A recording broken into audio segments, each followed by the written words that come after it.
Students, in this video I'm going to discuss class as the basis of all computation, object and classes with constructor.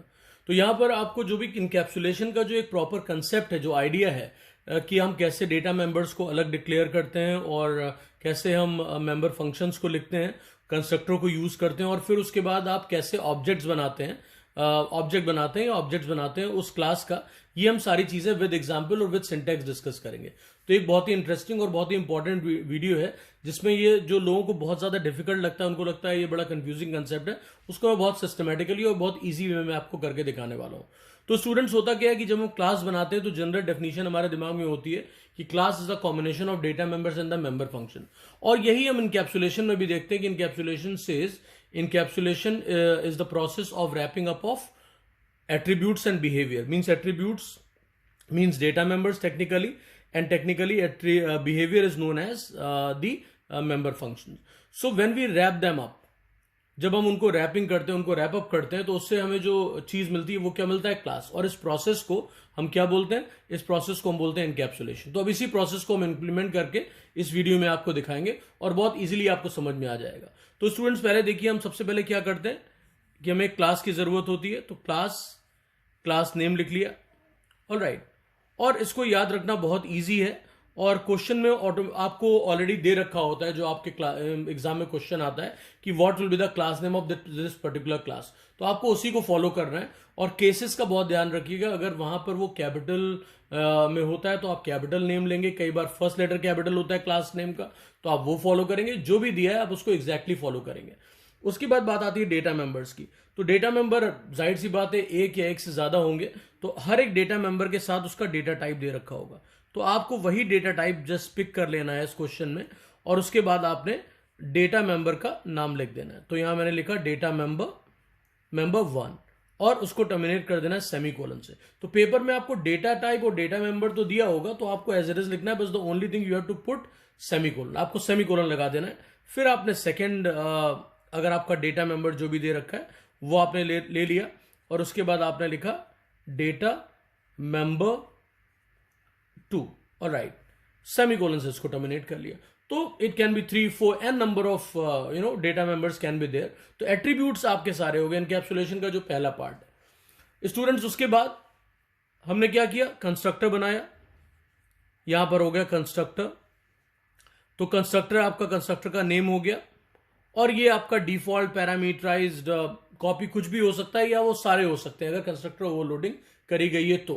और आप उसके बाद क्या करेंगे? आप उसकी डेफिनेशन लिखेंगे, और ये आपने यहाँ स्टेटमेंट्स लिख दिए। और कंस्ट्रक्टर का स्टूडेंट्स काम क्या होता है? To initialize the data members of an object, right, with some proper value. तो ये उसका जॉब होता है। और कंस्ट्रक्टर कॉल कब होता है? जब आप ऑब्जेक्ट बनाते हैं, राइट। स्टूडेंट्स, उसके बाद आप आते हैं other member function which are not constructors. तो आप उन मेंबर फंक्शन को बनाएंगे जो कंस्ट्रक्टर नहीं है। तो कंस्ट्रक्टर की स्टूडेंट्स क्या होती है स्पेशलिटी, की वहां पर कोई रिटर्न टाइप नहीं होता है, वॉइड भी नहीं होता है। और दूसरी सबसे इंपॉर्टेंट चीज, आप कंस्ट्रक्टर कैसे पहचान सकते हैं? कि एक ऐसा फंक्शन जिसका नाम क्लास के जैसा सेम हो, जो क्लास का नेम हो वही उस फंक्शन का नाम हो, तो ऑटोमेटिकली वो क्या बन जाएगा? कंस्ट्रक्टर, और कोई रिटर्न टाइप ना दी हो। Is that clear? अब स्टूडेंट्स, हम क्या करते हैं, यहां पर दूसरा मेंबर फंक्शन बनाते हैं जो कि कंस्ट्रक्टर नहीं है, तो उसके साथ रिटर्न टाइप स्पेसिफाई करना जरूरी है। It can be void, it can be anything, कोई भी वैलिड जो जावा का डेटा टाइप है वो वहां पर आ सकता है। तो रिटर्न टाइप हो गई, और उसके बाद आपने लिखा फंक्शन का नेम, तो ये हो गया फंक्शन 1 सपोज। उसके बाद आपने यहां पर उसके लिए स्टेटमेंट्स लिख दिए, तो ये आपकी फंक्शन की डेफिनेशन हो गई। यहां पर ये STMTS जो मैंने लिखा है, इसका मतलब है स्टेटमेंट 1 और more what ever is required. फिर आपने यहां पर एक और फंक्शन लिखा। तो n number of function just like data member आपके हो सकते हैं। और आपने जो है यहाँ पे लिखा फंक्शन 2, और इसको पैरेंथेसिस लगा ली, और यहाँ पर भी आपने लिख लिया स्टेटमेंट्स। तो ये स्टेटमेंट्स यहाँ पर हो जाएंगे। स्टूडेंट्स, ये करने के बाद आपको जरूरत होती है मेन फंक्शन की। तो आपने यहाँ पर लिखा, जाहिर सी बात है, पब्लिक, जो आपको प्रॉपर फॉर्मेट पता है, पब्लिक स्टैटिक वॉइड, और मेन मैंने लिखा। स्टूडेंट्स, उसके बाद मैंने यहां पर स्ट्रिंग लिखा, और उसके बाद ARGS जो यहां पर स्क्वायर ब्रैकेट है वो मैंने पास कर दिया, कमांड लाइन आर्गुमेंट। और स्टूडेंट्स, उसके बाद हम क्या करेंगे? ऑब्जेक्ट्स बनाएंगे। किस क्लास का? इसी क्लास का जिसमें फंक्शन में बना रहा हूं। तो आपने यहां पर क्या, कैसे ऑब्जेक्ट बनेगा? क्लास नेम, ऑलराइट, उसके बाद आपने लिखा ऑब्जेक्ट नेम, और उसके बाद असाइनमेंट ऑपरेटर, फिर मैंने न्यू लिखा, और फिर मैंने यहां लिख दिया कंस्ट्रक्टर। तो ये मैंने जानबूझ के अभी ये नेक्स्ट लाइन पे ले आया हूं, बिकॉज इस साइड मुझे कुछ आपको कंपैरिजन करके दिखाना है, that's why this space I wanted. अब स्टूडेंट्स क्या है, यहां पर मैंने कंस्ट्रक्टर लिखा और पैरेंथेसिस लगाई और सेमीकोलन लगा दिया। अब आपका ऑब्जेक्ट जब रेडी हो गया तो आप उसी ऑब्जेक्ट को यूज करते हुए आप डिफरेंट फंक्शंस कॉल करेंगे। तो आपने लिखा ऑब्जेक्ट नेम डॉट फंक्शन 1, ये कॉल हो गया। उसके बाद आपने फिर से लिखा object underscore name, now you can call second function. Very simple, ये बहुत ज्यादा सिंपल है स्टूडेंट्स, कोई प्रॉब्लम नहीं है। और उसके बाद हमने यहां पर मेन क्लोज कर लिया और फाइनली हमने क्लास को क्लोज कर लिया। तो देखिए स्टूडेंट्स, ये फॉर्मेट है। और अभी जो आपको बेसिक जो मैं बात करने जा रहा हूं, हर एक क्लास में जो बेसिक दो फंक्शंस हमेशा होते हैं, इनपुट एंड दी आउटपुट। उनके नेम अलग अलग हो सकते हैं, कहीं वो एग्जाम में एक्सेप्ट दे रखा होगा फॉर इनपुट, कहीं एंटर लिखा होगा। इसी तरह से डिस्प्ले के लिए कहीं पर उन्होंने आउटपुट के लिए उन्होंने डिस्प्ले दे रखा होगा, शो दे रखा होगा, व्हाटएवर, लेकिन उनका टास्क वही होगा। ऑलराइट एवरीवन, अब हम इसको देखते हैं कि मैं इस कंसेप्ट को, ये जो सिंटैक्स है उसको मैं कैसे इंप्लीमेंट करूंगा आपके प्रोग्राम के फॉर्म में। तो एग्जाम में देखिए स्टूडेंट, सपोज आपको यहां पे दे रखा है उन्होंने कि एक क्लास बनाओ जिसका नाम स्टूडेंट है। तो मैं आपका एग्जाम्पल लेके इस एग्जाम्पल को समझाता हूं, क्योंकि आप भी स्टूडेंट्स हैं तो आप ये बहुत अच्छे से इससे कनेक्ट हो सकते हैं। तो मैंने लिखा यहां पर क्लास, और यहां क्लास नेम लिखना है। उन्होंने बोला क्लास नेम स्टूडेंट है और स्मॉल लेटर्स में, तो मैंने क्लास स्टूडेंट लिख लिया। और अभी स्टूडेंट इस कंसेप्ट को फॉलो करते हैं, बहुत सारे एग्जाम्पल आपको बोर्ड के जो है वो मैं इंट्रोड्यूस करूंगा with in 1 or 2 hours, right. तो उसके बाद आप आगे वीडियोस में आप देख सकते हैं कि और आप कैसे डिफरेंट तरीके से कंसेप्ट को आप इंप्लीमेंट करते हो। ऑलराइट, अब स्टूडेंट्स यहाँ पे क्लास नेम लिखा, तो क्लास स्टूडेंट था, मैंने यहाँ पे लिख लिया। अब स्टूडेंट के इन्होंने डेटा मेंबर्स जो बताए, वो आपका एक रोल नंबर है, दूसरा आपका हो गया नेम, और फिर उसके बाद स्टूडेंट्स उसकी हो गई फी। ये 3 डेटा मेंबर्स है। और डेटा टाइप्स उन्होंने दे रखे हैं। स्टूडेंट के रोल नंबर के लिए उन्होंने INT स्पेसिफाई किया हुआ है, नेम के लिए वो स्ट्रिंग है, ऑलराइट, और उसके बाद फी के लिए डबल डेटा टाइप स्पेसिफाइड है। अब मुझे करना क्या है यहाँ पे कि जो भी डेटा मेंबर्स हैं उनको टर्मिनेट कर देना है इन डिक्लेरेशंस को विद अ सेमीकोलन। तो मैंने वो भी कर दिया। तो आप देखिए इतना यहाँ पे जो चीज है वो परफेक्ट है। अब मैंने आपको बताया क्या होता है कि इनपुट एंड आउटपुट की जरूरत होती है। तो मैं पहले ही अरेंजमेंट कर लेता हूं इनपुट के लिए, और यहां मैंने लिख दिया इंपोर्ट जावा डॉट यूटिल, और देखिए मैंने यहां पे ये यूज कर लिया। अब आपके पास पैकेज अवेलेबल हो गया, और उसके बाद आपने क्लास स्टूडेंट लगा दिया, और उसके बाद INT RNO नेम और फी आपने लगा दिया। अब आपके पास डेटा मेंबर्स हो गए, आपने इनपुट का अरेंजमेंट कर लिया। इसके थ्रू आप स्कैनर को यूज कर सकते हो, क्योंकि स्कैनर हम इनपुट के लिए यूज करते हैं। तो आप स्कैनर को जस्ट आफ्टर डेटा मेंबर्स ही आप यहां पे डिक्लेयर कर लो। तो स्कैनर के ऑब्जेक्ट बनाया मैंने, scanner SC equal to new, space less है इसलिए मैं यहां पे नेक्स्ट लाइन पे इसको ट्रांसफर कर रहा हूं, अदरवाइज आप सेम लाइन पे लिखोगे। यहां पर लिखा मैंने सिस्टम डॉट इन, ये आपने आर्गुमेंट पास कर दिया। अब आपका स्कैनर रेडी हो गया। स्टूडेंट आप देखिए बिल्कुल मैचिंग आप करवा सकते हो, सब कुछ data members, class, everything is ready. अब कंस्ट्रक्टर की जब बात आई, तो कंस्ट्रक्टर मैंने आपको बोला कि आप उसका काम क्या होता है, इनिशियलाइज करना डेटा मेंबर्स को। तो यहाँ RNO नेम फी है, और यहाँ पे हम डिफॉल्ट कंस्ट्रक्टर लिखने जा रहे हैं। तो और उसका नाम डेफिनेटली इट्स अ कंस्ट्रक्टर, तो वो स्टूडेंट ही होगा। तो मैंने यहाँ पे लिख दिया स्टूडेंट, और आप कंस्ट्रक्टर को पब्लिक बना दीजिए, that will be good enough. Public लिख दिया, no return type, not even void, ये भी हो गया। अब इसका टास्क क्या होता है, इनिशियलाइज करना, किसको, डेटा मेंबर्स को। तो पहले डेटा मेंबर्स आप लिख लीजिए। आपने क्या लिखा, आपने कहा RNO, फिर आपने लिखा नेम, और स्टूडेंट्स, उसके बाद मैंने क्या लिखा, फी।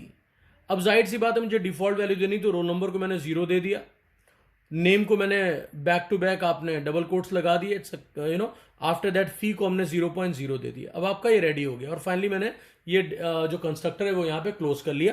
तो इससे आपका ये फिनिश हो गया। अब जब आपका ये कंस्ट्रक्टर बन गया and all these things are ready, students, उसके बाद आप क्या करोगे, बहुत ध्यान से आप इसको स्टूडेंट देखिए। उसके बाद आप क्या करने वाले हैं, आप इनपुट फंक्शन और एक डिस्प्ले फंक्शन लिखेंगे फॉर दिस क्लास, जहां पर इन डाटा को इनपुट किया जाएगा। स्टूडेंट्स, एक क्वेश्चन बहुत कॉमनली आता है लोगों के दिमाग में कि जब कंस्ट्रक्टर डाटा को इनपुट कर सकता है तो हम इनपुट फंक्शन हम क्यों लिखें। तो let me tell you very clearly, constructor सिर्फ एक ही बार इन्वोक होता है एक ऑब्जेक्ट के लिए, और कब, जब वो ऑब्जेक्ट क्रिएट हो रहा होता है। उसके बाद अगर आपको डाटा को मॉडिफाई करना है, तो अगर आपके पास इनपुट फंक्शन नहीं है तो और कोई दूसरा तरीका नहीं हो सकता है उस डेटा को चेंज करने का। तो इसीलिए इनपुट फंक्शन भी उतना ही इंपॉर्टेंट है जितना कि कंस्ट्रक्टर। कंस्ट्रक्टर ना हो तो जावा अपने आप आपको डिफॉल्ट कंस्ट्रक्टर प्रोवाइड कर देगा, बट अगर कंस्ट्रक्टर है और आपने इनपुट नहीं लिखा है तो that can be a big problem. तो इसको आप ध्यान रखिए स्टूडेंट्स। अब यहां पर मैं इनपुट करने जा रहा हूं, तो मैंने यहां पे लिखा पब्लिक वॉइड और उसके बाद इनपुट मैंने लिख दिया, और मैं यहाँ पे इनपुट का मैसेज नहीं दे रहा हूं, वो आप इंक्लूड कर लीजिएगा बिकॉज स्पेस इज लेस। अभी आपको मेन मैकेनिज्म पे फोकस करना है कि कैसे वर्क करेगा। तो मैंने आईडी और उसके बाद नेम और तीसरा इनपुट क्या है फी, हमने यहाँ पे लिख लिया स्टूडेंट्स। उसके बाद हमने यहाँ पर लिखा स्कैनर का ऑब्जेक्ट SC डॉट, यहाँ पर भी SC डॉट, यहाँ पर भी SC डॉट। यहाँ पर ये क्या होगा, नेक्स्ट मैंने लिखा INT, ये फंक्शन होता है इंटीजर को इनपुट करने के लिए। उसके बाद जब हम बात करते हैं स्ट्रिंग की, तो उसका फंक्शन होता है नेक्स्ट लाइन। स्टूडेंट्स आप नेक्स्ट भी लगा सकते हो, स्पेसलेस से मैं पैरेंथेसिस यहां लगा रहा हूं, आप नेक्स्ट भी लिख सकते हो, लेकिन नेक्स्ट फंक्शन की प्रॉब्लम ये है कि जैसे वो स्पेस देखता है तो उसके आगे का वो रीड नहीं करेगा डाटा, तो इसीलिए आप जो है नेक्स्ट लाइन यूज करिए, इट्स बेटर। उसके बाद आप फी की बात करें तो यहां पे SC डॉट नेक्स्ट डबल, तो देखिए D कैपिटल है नेक्स्ट लाइन का, और यहां पैरेंथेसिस लगा दिया और सेमीकोलन लगा दिया। प्लीज इसको ध्यान से देखिए। उसके बाद स्टूडेंट्स क्या किया मैंने, इसको क्लोज कर देते हैं, दिस पार्ट इज ओवर। उसके बाद डिस्प्ले फंक्शन की अब बात करते हैं। तो मैंने लिखा यहां पर आप वाइड डिस्प्ले भी लिख सकते हो, आप पब्लिक वाइड डिस्प्ले भी लिख लो, कोई प्रॉब्लम नहीं। मैंने DISP लिख दिया, नॉट अ प्रॉब्लम। अब आप डिस्प्ले फंक्शन एवरीबडी नोज कि इट्स वेरी इजी, तो आपने system dot out dot println यहां लिखा, शॉर्ट में लिख रहा हूं, राइट, इसको आप पूरा लिखेंगे system dot out dot println, right. तो अब यहां पर आपको क्या डिस्प्ले करना है, आपको डिस्प्ले करना है स्टूडेंट की आईडी, तो आपने आईडी लिख दिया। उसके बाद प्लस आपने टैब लगा दिया, फिर प्लस आपने उसके बाद टैब के बाद आपने क्या, बिकॉज टैब से गैप आ जाएगा। उसके बाद स्टूडेंट्स मुझे नेम डिस्प्ले करना है, तो मैंने नेम लिख दिया, और उसके बाद प्लस टैब लगा दिया, फिर प्लस अब मैंने फी लिख दी।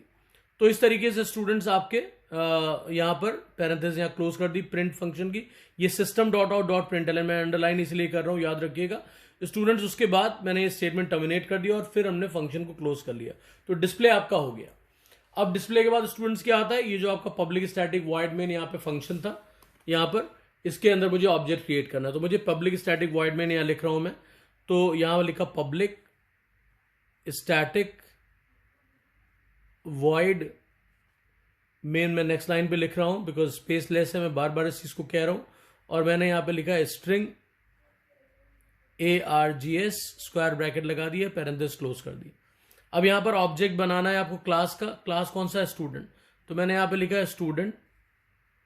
ऑब्जेक्ट बनाया है इसका S इक्वल टू न्यू, और फिर मैंने लिखा है student, that is a constructor, तो मैंने यहां पे कंस्ट्रक्टर लिख दिया, कॉल कर लिया, राइट। उसके बाद स्टूडेंट्स बहुत आसान है, आपने लिखा है S डॉट इनपुट और उसके बाद S dot display, alright. Students आप इसकी बहुत अच्छे से प्रैक्टिस करिए। देखिए यहां पे मैंने मेन फिनिश कर लिया और फाइनली क्लास को क्लोज कर दिया। तो स्टूडेंट्स इस प्रोसेस की जो भी मैंने एक्सप्लेन किया इसको बहुत अच्छे से आप प्रैक्टिस करिए, because her bar board examination में आपको एक प्रोग्राम 15 मार्क्स का मिलता है, और ये आपका इजीएस्ट प्रोग्राम होता है मस्ट से, क्योंकि इसमें मैक्सिमम चीजें आपको ऑलरेडी पेपर में स्पेसिफाइड होती हैं। तो प्लीज इसमें जो भी पार्ट्स हैं उनको याद रखिए, जो पार्ट्स मैंने आपको बताए। आपको इनपुट के लिए अरेंजमेंट्स करना है, फिर आपको क्लास बना के फिर डेटा मेंबर्स आपको आपके पास होने चाहिए, डेटा मेंबर्स प्रॉपरली डिक्लेयर होने चाहिए। उसके बाद आप आते हैं कंस्ट्रक्टर पे, अगर आपसे पेपर में कंस्ट्रक्टर कहा गया है तो आप बनाएंगे, और सिर्फ उतना ही काम करिए जितना पेपर में आपसे कहा गया है, don't go beyond that, right. और उसके बाद आप देखिए कौन कौन से फंक्शन डिफाइन करने को कहेंगे, तो मिनिमम आपको इनपुट और डिस्प्ले आना ही चाहिए, तो 15 मार्क्स का होता है मैक्सिमम। आपको अगर आपको बाकी कहीं डिफिकल्टी आती तो एटलीस्ट इतना पार्ट आपको अच्छे से आप अटेम्प्ट कर ही पाएंगे। और बाकी जो कंडीशनल प्रोग्रामिंग के कंसेप्ट इसमें यूज किए जाते हैं वो अभी मैं बोर्ड के जो क्वेश्चंस के अभी वीडियोस बनाने जा रहा हूं, आप उसमें आगे के वीडियोस में आप इन सब चीजों को देख सकते हैं, और उसका लिंक भी आपको इसके कमेंट सेक्शन में मिल जाएगा। उसके बाद आपने दूसरे फंक्शन डिफाइन किए, इनपुट और डिस्प्ले, और मेन एक ऐसी प्लेस है मेन फंक्शन जहां पर कि स्टूडेंट्स आप इसका जो है ऑब्जेक्ट बनाते हैं, जो भी आपने क्लास बनाया, और डिफरेंट फंक्शन जो भी आपने डिफाइन किए उनको कॉल करते हैं। बिकॉज अगर आप ऑब्जेक्ट नहीं बनाते हो और डिफरेंट फंक्शंस कॉल नहीं करते तो उस क्लास का कोई यूज नहीं हो सकता, राइट। आई होप आपको ये वीडियो बहुत अच्छे से समझ में आया, कंसेप्ट बहुत अच्छे से समझ में आया। तो प्लीज इसकी प्रैक्टिस करिए और ये बहुत आसानी के साथ एक बार इस मॉडल को आप ध्यान में रखेंगे तो आप बहुत जल्दी से कोई भी प्रोग्राम कर सकते हैं। Thanks everyone.